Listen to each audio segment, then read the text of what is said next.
오늘 본문의 말씀 보면은 참 불행한 한 여인이 나오죠. 남편은 엘리사 선지자의 제자라고 합니다. 요즘 같으면은 신학생이죠. 하나님의 종이 되기 위해서 신학교에 다니는 학생입니다. 직업이 없죠. 가정을 돌볼 시간이 없었습니다. 그러다 보니 이 여인이 이 가정의 살림살이를 다 감당했던 것 같아요. 거기에다 두 아이가 있었다고 합니다. 힘들었겠죠. 남편 뒷바라지 할라, 두 아이 키울라 사는 것이 얼마나 힘들었겠어요. 그런다고 남편을 원망할 수도 없죠. 하나님의 일하는 남편에게 무슨 원망을 하겠어요. 하나님께 불경죄가 되겠죠. 그러던 어느 날 이 가정에 불행이 찾아옵니다. 갑자기 남편이 죽은 거예요. 어떤 생계 대책도 세워놓지 않고 그저 남편이 죽었습니다. 지금까지도 별 경제적으로 도움이 안 됐지만요. 거기에다가 빚까지 남겨놓고 죽었어요. 남편이 죽자 빚쟁이들이 이 집에 몰려옵니다. 빚을 갚으라는 거죠. 세상은 그래요. 세상은 매정합니다. 빚쟁이들은 엄포합니다. 빚을 못 갚으면 두 아이를 데려다가 종으로 삼겠다. 종으로 팔아버리겠다는 거죠. 남편이 죽은 것도 고통인데 두 아이를 종으로 데려가겠다고 하니까 이 여인 입장에서는 하늘이 무너지는 그런 엄청난 고통을 느꼈을 겁니다. 문제는 뭘까요? 이 여인의 능력으로는 빚을 갚을 수가 없다는 거예요. 이 여인이 엘리사 선지자에게 고백하잖아요. 우리 집에 있는 것이라고는 기름 한 그릇밖에 없다. 이거 먹으면 우리는 끝난다. 참 찢어지게 가는 그런 가정이었어요. 죽었다 깨어나도 자신의 능력으로는 빚을 갚을 수가 없다는데 이 가정에 엄청난 고통이었죠. 이렇게 되면은 보통 사람들이 어떤 반응을 보일까요? 가장 쉬운 반응은 감사보다는 원망이죠. 저라도 원망을 할 겁니다. 남편에 대한 원망이 컸겠죠. 아무것도 남겨놓지 않고 죽은 남편, 거기다가 빚까지 남기고 죽은 남편이 뭐가 고맙겠어요. 남편에 대한 원망이 엄청나게 컸겠죠. 남편에 대한 원망만 있었을까요? 하나님에 대한 원망도 컸을 겁니다. 남편이 사업하다가 죽은 것도 아니고 세상 일을 하다가 죽은 것도 아니고 하나님의 일을 하다가 죽었잖아요. 그러면 적어도 다른 건 몰라도 하나님이 살아남은 사람은 책임져 줘야 되잖아요. 부자로 살게 해달라는 것이 아니라 적어도 먹고 살게는 해 주셔야 사랑이 많으신 하나님 아닙니까? 하나님에 대한 원망, 이게 상당히 컸을 거라고 생각합니다. 가끔 우리 주변에 보면은 목사님이 일찍 세상을 떠나시고 홀로 남은 사모님을 만날 때가 있어요. 흔히들 홀사무라고 해요. 어떤 분들은 잘 되신 분들도 계시지만은 가끔 어렵게 사시는 분들이 계세요. 이런 하소연을 하더라고요. 평생 하나님 일을 했는데 남는 것은 가난뿐이다. 이게 뭐냐? 그런 하소연을 들을 때 굉장히 마음이 아팠어요. 오늘 다급한 이 여인은 엘리사 선지자를 찾아갔어요. 그리고 1절에 보면은 엘리사를 찾아간 여인은 부르짖었다고 이야기합니다. 부르짖었다. 자신의 답답함을 엘리사 선지자에게 토해놨어요. 이것은 한 사람에게 토해놓은 것이 아니고 엘리사 선지자가 섬기고 있는 하나님께 토해놓는 거나 마찬가지였죠. 이것이 바로 기도입니다. 여러분, 기도라고 하는 게 뭡니까? 우리는 미사여를 섞어서 좋은 말만 대표 기도 때 우리는 할 수 있죠. 그러나 여러분, 개인적인 기도는 그게 기도가 아니죠. 나의 형편과 사정을 하나님 앞에 있는 그대로 토해놓는 것. 그게 바로 기도죠. 이 부르짖는 기도를 신학에서는 타는 기도가 돼요. 타는한다. 가끔 이렇게 말하는 분들도 계시더라고요. 하나님이 귀먹었냐? 조용조용히 작은 소리로 기도해도 하나님께서 다 들어주시지. 아마 이 말을 이 여인에게 했다면 이 여인이 무슨 말을 했을까요? 배부른 소리 하고 있네. 그랬지 않겠어요? 다급해봐라.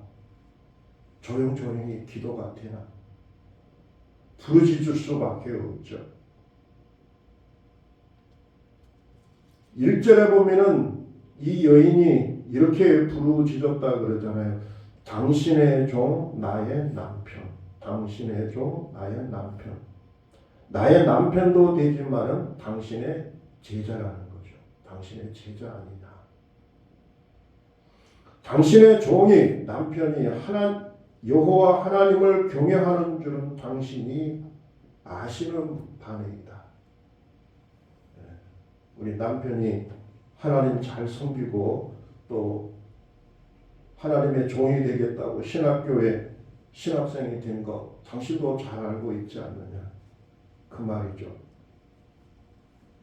내 남편이 하나님의 일을 하다가 죽은 것을 당신도 너무너무 잘 알 것이다. 왜 모르겠어요. 이 말 속에는 어떤 의미가 들어서 그러므로 엘리사 선지자 당신과 하나님이 뭐라는 거예요? 책임져 달라는 거예요. 놀다가 죽은 것도 아니고 세상 일을 하다가 죽은 것도 아니라 하나님의 일을 하다가 죽었으니까 당신의 제자 아니냐. 그러니까 스승인 당신이 그리고 하나님의 일을 하다가 죽었으니까 하나님 보고 책임지라는 거예요. 저는 이 여인의 모습을 보면서 이런 생각을 해요. 칼만 안 들었지 마치 엘리사 선지자에게 협박하는 것과 같다고 생각해. 좋게 말하면은 엘리사 선지자에게 좀 떼를 쓰는 거예요. 떼를 써. 책임져 달라. 당신과 하나님이 책임지세요. 우리의 어려운 이 고통, 아픔을 당신과 하나님이 책임지세요. 이 여인이 이렇게 떼를 쓰고 아주 강하게 부르짖었던 이유는 여러분 어디 있다고 생각합니까? 자신의 사정을 누가 들어주실 거라는 걸 믿은 거예요. 하나님이 들어주실 거라고 하는 이 믿음이 그에게 있었다. 다른 사람은 몰라도 하나님은 자신의 어려운 사정을 분명히 들어주실 수 있을 것이다. 이걸 믿은 거예요. 그래서 하나님께 그리고 엘리사 선지자에게 부르짖는 겁니다. 책임자. 옛날 조선시대 때 신문고가 있었잖아요. 고은님도 해결 안 해줘요. 억울한 사정이 있어요. 그런데 신문고에 찾아갑니다. 그리고 두드립니다. 뭐가 있어요? 원님은 해결 안 해줘도 임금은 나의 어려움을 해결해 줄 거라고 하는 믿음이 있었기 때문에 마지막 찾아간 것이 그거잖아요. 여러분, 기도에서 가장 중요한 것이 뭡니까? 기도에서 가장 중요한 것이 바로 믿음이에요. 어떤 믿음이에요? 하나님은 들어주신다. 하나님은 들어주신다. 이런 찬양도 있잖아요. 나의 작은 신음에도 응답하시고. 나의 작은 신음. 사람들은 모르는 나만이 가지고 있는 이 작은 신음도 하나님은 응답해 주실 것이라고 하는 이 믿음. 이 믿음이 있기 때문에 오늘 우리가 하나님 앞에 부르짖으면서 기도할 수 있는 거잖아요. 이것이 바로 우리 신앙인의 축복입니다. 여인의 부르짖음에 대해서 엘리사가 여인에게 묻죠. 2절에 보면요. 이렇게 물어요. 엘리사가 그에게 이르되 내가 너를 위하여 어떻게 하랴? 내 집에 무엇이 있는지 내게 말하라. 여기서 주목해야 될 말은 내 집에 무엇이 있는지 내게 말하라 그래. 내 집에 있는 게 뭐냐? 여러분, 사실은 이 말을 할 필요 있습니까? 없습니까? 이 말을 할 필요가 없죠. 왜요? 이 여인의 사정을 누구보다도 잘 알고 있죠. 이 여인이 당장 필요한 건 뭡니까? 돈이요, 돈. 돈이 없으면 두 아이가 지금 노예로 잡혀가게 됐거든요. 그러면 빚을 갚을 수 있는 돈을 빨리 줘야죠. 돈을 주면서 가서 빚 갚고 두 아이를 구해라. 그러면 끝나는 거잖아요. 아니면 신학교에 돈이 없으면 엘리사 선지자에게 돈이 없으면 능력 많은 선지자니까 이렇게 해야 되잖아요. 내가 기도해 줄 테니까 뭐 축복 기도를 해 주시든지 그러면 뭐 돈을 좀 이렇게 하나님이 주도록 만들어 주든지. 요즘 같으면 이렇게 말하는 게 좋잖아요. 가서 복권 하나 사라. 로또 복권. 그리고 내가 그 로또 복권에다가 축복을 할 것이다. 그러면 분명히 빚을 갚을 수 있는 그 돈이 나올 것이다. 그리고 빚 갚고 나서 남은 것 있으면 하나님께 감사한 건가요? 이렇게 좀 해야. 그리고 오늘 우리는 이런 기적을 원하잖아요. 이렇게 되기를. 그런데 여러분, 오늘 엘리사 선지자는 그렇게 말하지 않습니다. 그렇게 말하는 것은 미신이라고 해요. 미신. 내 집에 무엇이 있는지 내게 말하라. 내 집에 무엇이 있느냐? 무슨 말일까요? 하나님은 지금 내가 가진 그것을 통해서 기적을 베푸시고 일을 하신다는 거예요. 지금 현재 내가 가지고 있는 것. 모세에게도 하나님께서 그렇게 말씀하셨지 않습니까? 이스라엘 백성을 구하라. 그러면서 하나님이 뭐라 그래? 내가 가지고 있는 것이 무엇이냐? 지금 현재 내가 가지고 있는 게 뭐냐 물으니까 모세가 뭐라고? 지팡이입니다. 그러면 그걸 가지고 가서 하나님의 일을 하라. 하나님은 모세가 가진 지팡이를 통해서 10가지 재앙도 내리시고 홍해가 갈라지게 하시고 반석에서 물이 나오도록 하셨다는 거죠. 여러분, 하나님은 미신을 가지고 일하시는 분이 아니에요. 현재 내가 가지고 있는 것 작지만 그걸 통해서 일하세요. 아멘 하십니까? 내가 가지고 있는 것. 내가 가진 작은 물질이면 그걸 통해서 일하시고, 여러분이 다니고 있는 그 직장 속에서 하나님은 하나님의 일을 하시기를 원해요. 여러분들이 가지고 있는 없는 재능을 통해서 일하지는 않으세요. 여러분들이 가지고 있는 그 재능을 통해서 하나님은 그걸 통해서 일하시고 그걸 통해서 우리에게 축복을 하시는. 건강도 그래요. 내가 가진 작은 건강이지만은 그걸 통해서 하나님은 일하신다. 오늘 여자가 2절 하반절에 보면 이렇게 말하죠. 그가 이르되 계집종의 집에 기름 한 그릇 외에는 아무것도 없나이다. 그랬더니 3절 같이 읽어봅시다. 엘리사 선지자가 이렇게 말합니다. 시작. 이르되 너는 밖에 나가서 모든 이웃에게 그릇을 빌리라. 빈 그릇을 빌리되 조금 빌리지 말고. 이웃에 다니면서 그릇을 빌리되 빌릴 수 있을 만큼 다 그릇을 빌리라는 거예요. 내가 모을 수 있을 만큼 그릇을 많이 빌리라는 거예요. 그릇이 뭡니까? 축복을 담을 수 있는 믿음을, 축복을 담을 수 있는 믿음. 엘리사 선지자는 여인의 믿음을 지금 시험하고 있는 겁니다. 내가 얼마나 축복을 담을 수 있는 그릇을 준비하는지 내가 보겠다. 축복은 내가 가진 믿음의 그릇만큼 하나님께서 채워주세요. 믿음의 그릇만큼. 10그릇의 믿음이면 10그릇의 축복을, 100그릇이면 100그릇, 1000그릇이면 1000그릇, 아니면 한 그릇이면 그 사람에게는 한 그릇의 축복만 하나님이 내려주신다. 지난주에 말씀 기억합니까? 시편 81편. 내 입을 어떻게 열어라? 크게 열어라. 작게 열지 마. 그러면 내가 채워주겠다. 작게 여는 사람에게는 작게, 입을 크게 여는 사람에게는 크게 연 만큼 내가 채워주겠다. 예수님께서도 말씀하셨죠. 기적을 보여주실 때마다 꼭 하신 말씀이 뭐예요? 내 믿음대로 되라. 내 믿음대로. 내 믿음. 믿음이 작으면 작은 대로. 내 믿음대로 축복이 너에게 임할 것이다.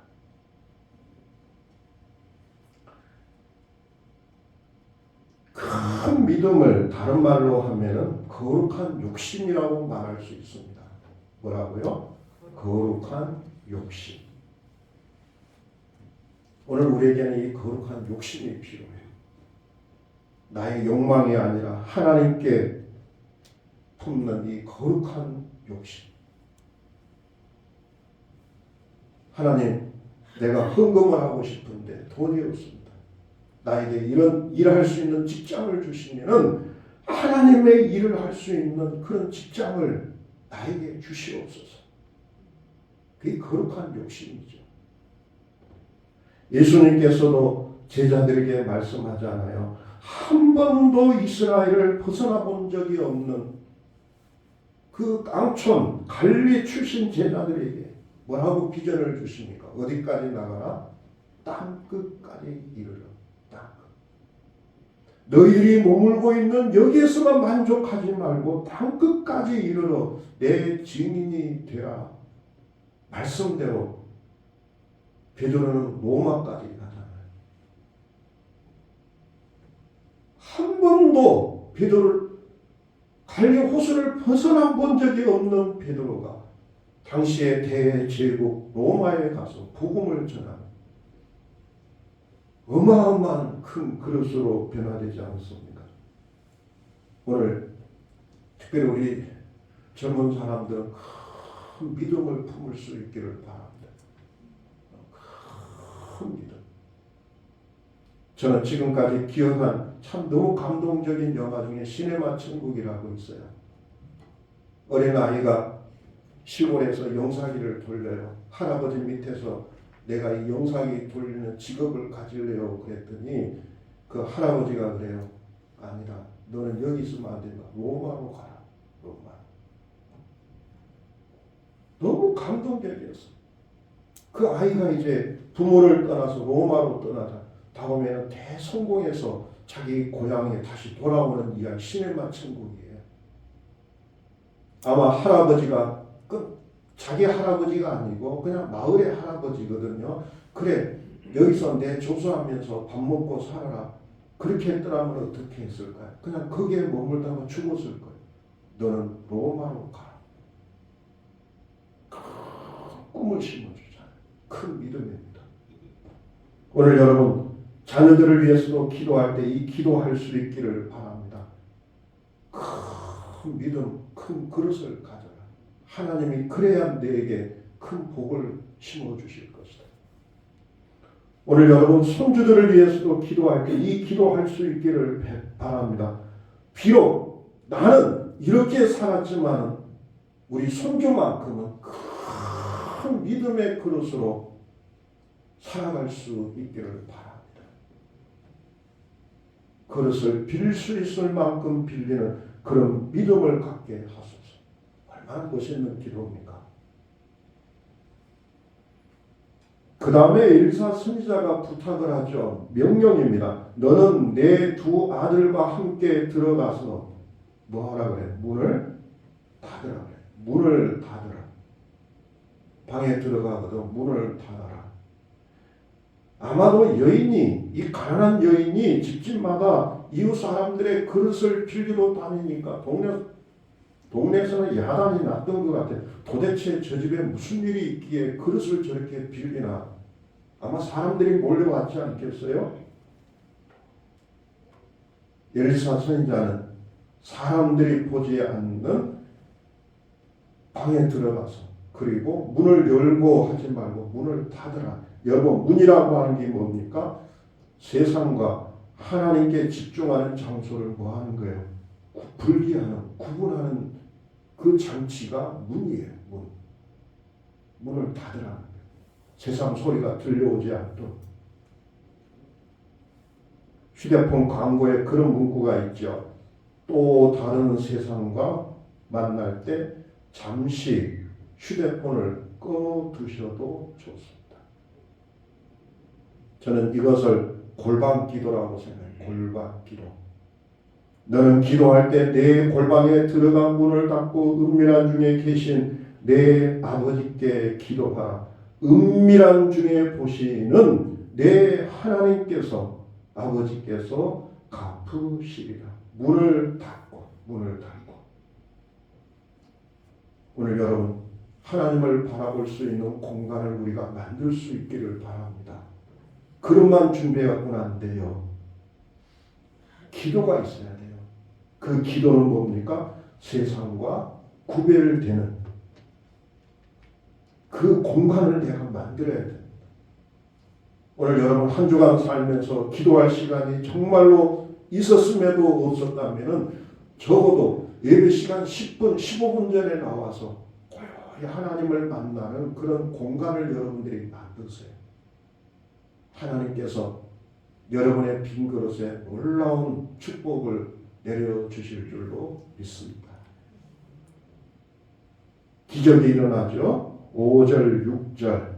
여인이 물러가서 그의 두 아들과 함께 문을 닫은 후에 그들은 그릇을 그에게 또 가져오고 그는 부었더니 그릇에 다 찬지라.